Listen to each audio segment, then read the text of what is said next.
Alors mes chers camarades, écoutez, depuis la rentrée de septembre, je fais pas mal d'UD. Une chose qu'on a à cœur à la Confédération, c'est de jamais oublier le terrain, de jamais oublier d'où on vient, jamais oublier tout ce qu'on a à faire ensemble.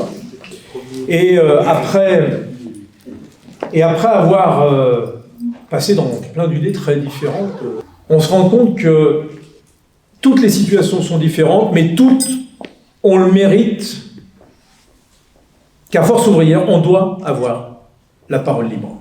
Alors pourquoi on doit avoir la parole libre?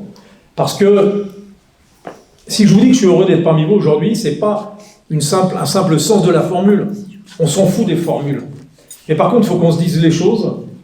Et tout d'abord, vous apportez le salut fraternel, bien sûr, du bureau confédéral et puis de son secrétaire général, Frédéric Souillot. Mais si je suis fier d'être avec vous et si je suis heureux d'être avec vous, c'est parce que le militant que je suis en 1981, en mars 1981, quand je prends ma première carte syndicale à Force ouvrière, je savais que cette organisation syndicale, ma mère était déléguée syndicale FO et mon grand-père avait fait, camarade, tu es intervenu sur la scission, mon grand-père a fait les scissions. Donc cette camaraderie qui est la nôtre, c'est de faire vivre les instances et la tenue de nos instances. Puisque depuis 75 ans, vous en avez parlé, nous avons creusé un sillon, qui est ce sillon de l'indépendance et de la liberté. On s'explique.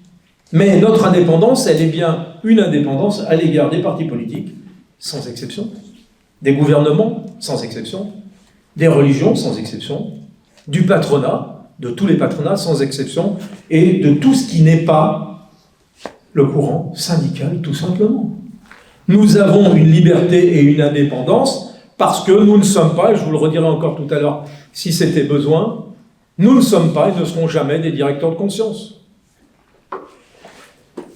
Ce syndicalisme fait qu'on n'a jamais donné, mes camarades, de consigne de vote. Et on n'en donnera pas.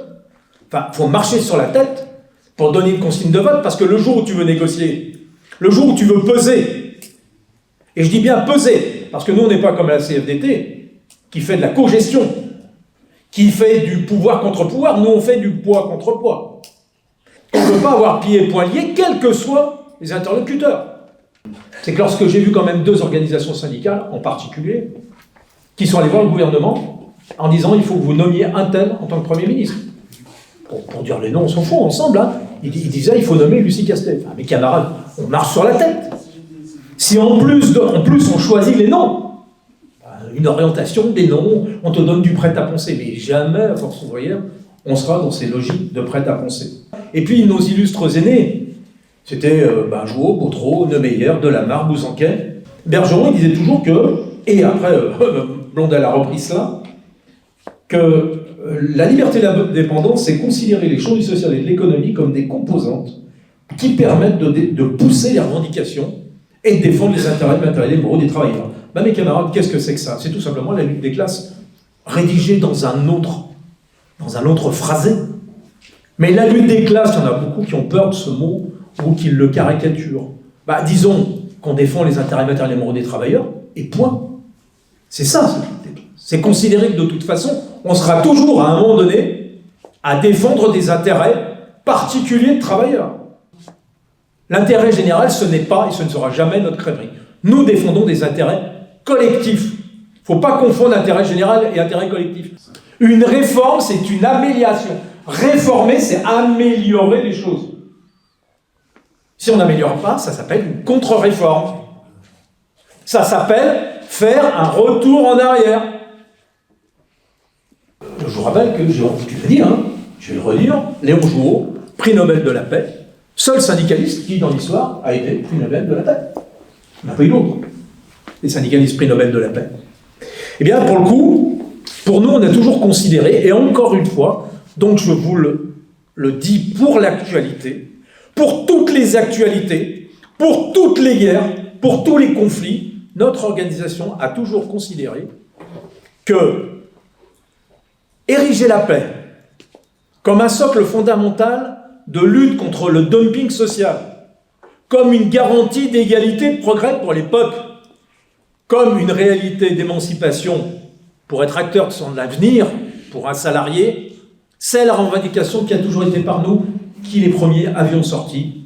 Pain, paix et liberté. Pain, paix et liberté qu'on emploie souvent, vous le savez, lors des 1er mai. Nous considérons que vous soyez sur tous les terrains de conflit. Aujourd'hui, je ne vais pas vous faire la liste totale, il y en a trop. Parce qu'on nous parle souvent des grands conflits, mais il y a plein aussi de petits conflits. Et tous les conflits sont des moyens d'atteindre les femmes et les hommes au travail. On a toujours eu la pratique du contrat collectif, j'en parlais juste avant, mais aussi du paritarisme. Ce paritarisme de négociation, Blondel le disait, et moi je reconnais, c'est est-ce qu'on est réformiste, puisqu'on parlait de réforme, est-ce qu'on est révolutionnaire, est-ce qu'on est tel ou tel courant? Ben, mes camarades, on n'a qu'un seul et unique courant, c'est le courant de Ifo. Et c'est Blondel qui avait résumé ça en disant « Nous devons être révolutionnaires dans nos aspirations et réformistes dans la pratique. » Alors, vous voyez, mes camarades, cette liberté de ton, c'est ça qui est chouette. C'est que même si on se connaît, même si on est d'accord, même si on n'est pas d'accord, on a toujours envie de militer ensemble. 14 journées de mobilisation. Certainement que tout le monde peut avoir raison de dire qu'il aurait fallu avoir une mobilisation, une grève générale. Je vous rassure, dans tous nos débats internes à l'organisation, tout le monde était d'accord pour la grève générale. Et c'est pas que la Confédération s'est fait enfumer, c'est qu'à un moment donné, si on y allait tout seul, on se prenait un mur, mais c'est que les autres n'ont pas voulu suivre, c'est le contraire qui s'est produit, mes camarades. L'intersyndicale, avec les militants, avec les représentants des militants Force ouvrière, ont proposé des mobilisations. Le secrétaire de la Confédération CFO, c'est le seul qui avait dit la formule « la France à l'arrêt ». C'était nous. C'est les autres qui n'ont pas voulu suivre. C'est pas nous qui avons mal suivi les autres. C'est les autres qui n'ont pas voulu nous suivre. Donc il faut bien replacer les choses dans le contexte. Bien évidemment que s'il y a un 49-3, il y aura mobilisation, mes camarades. Bien évidemment qu'on combattra. Et puis bien évidemment, vous êtes tous rendus compte quand même que... Alors les 14 journées de mobilisation pour la Confédération, ça a été une solidarité unique dans l'histoire de FO. Je ne sais pas si vous êtes au courant quand même. Hein. Et il faut en être fier, pour une raison simple. C'est qu'ils ont utilisé le 49-3 parce qu'ils savaient qu'ils étaient contre un mur. Ils ont utilisé le 49-3, on a mobilisé en France 3 fois plus de femmes et d'hommes dans les rues que pendant la réforme, vous vous rappelez quand Blondel en 95, avec la loge UP, hein, on a mobilisé 3 fois plus. Et ils n'ont pas reculé, ils sont passés par le 49-3. Derrière, effectivement, on a tous eu ce sentiment amer dans la bouche. Quelle est l'organisation syndicale qui, encore aujourd'hui, conteste devant les tribunaux, fait en sorte de faire échec à tout un tas de décrets d'application? C'est Force ouvrière. C'est que si on peut aller à la grève générale, on ira. Mais ce n'est pas un bouton sur lequel on appuie, bien évidemment.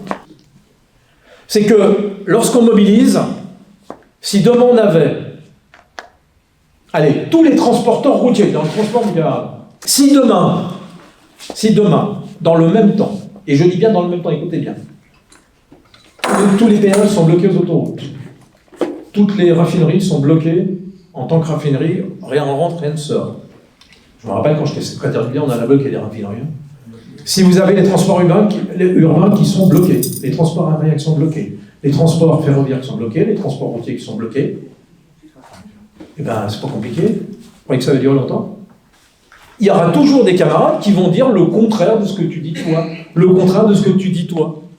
Le problème, c'est qu'il faudrait qu'on se mette d'accord une bonne fois pour toutes pour bloquer. Alors oui, il y a bien évidemment des problématiques de fric, on le sait. Il y a des problématiques de mobilisation, on le sait. Mais dans ce cas-là, on actionne tous les leviers. Mais quand je vous dis que la dernière fois, il aurait fallu le voir, c'est nous qui proposions de bloquer. C'est nous qui proposions de faire la grève.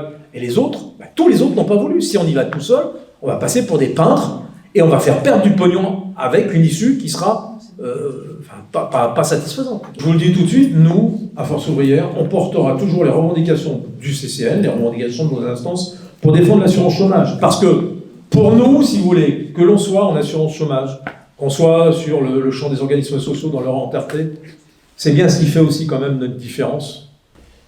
Force ouvrière était là, Force ouvrière est là, Force ouvrière sera là, et il faudra compter avec nous pour faire avancer le progrès social, la justice sociale, la paix et la liberté. Je vais terminer en vous disant une seule chose. Vive le syndicalisme libre et indépendant, vive la justice sociale, vive l'union départementale Force ouvrière du Morbihan, Et vive la Confédération Générale du Travail. Merci mes camarades de m'avoir écouté.